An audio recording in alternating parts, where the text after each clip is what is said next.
അതെ, നാട്ടിൽ വന്നിട്ട് മൊത്തം ഓട്ടാ കേട്ടോ. അതിൻ്റെ കൂട്ടത്തിലാണ് ഈ സംഭവം. അതായത് എൻ്റെ അളിയൻ എന്നൊക്കെ പറഞ്ഞാലും അനിയനെ പോലെ തന്നെയാണേ. അപ്പോൾ പുള്ളിക്കാരൻ രാത്രി വന്ന് വിളിച്ചിട്ട് ഇപ്പോൾ വരാമേന്ന് പറഞ്ഞിട്ട് എന്നെ കൊണ്ടുവന്ന് എങ്ങോട്ടാണെന്ന് അറിയാവോ? നമ്മുടെ തിരുവനന്തപുരം എയർപോർട്ടിലേക്ക്. എന്തിനാണെന്നറിയാവോ?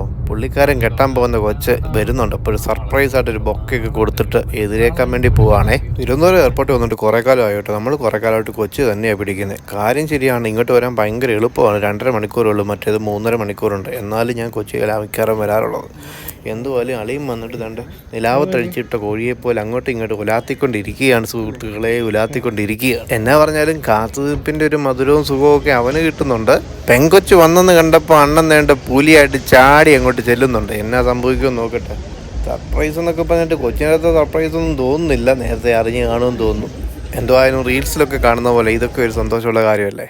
അപ്പം ബാക്കി ഉറക്കം കളയാൻ ഞാനില്ല. വണ്ടിയിരുന്ന് ഉറങ്ങാവുന്ന പ്രതീക്ഷയോടെ bye from streets and food.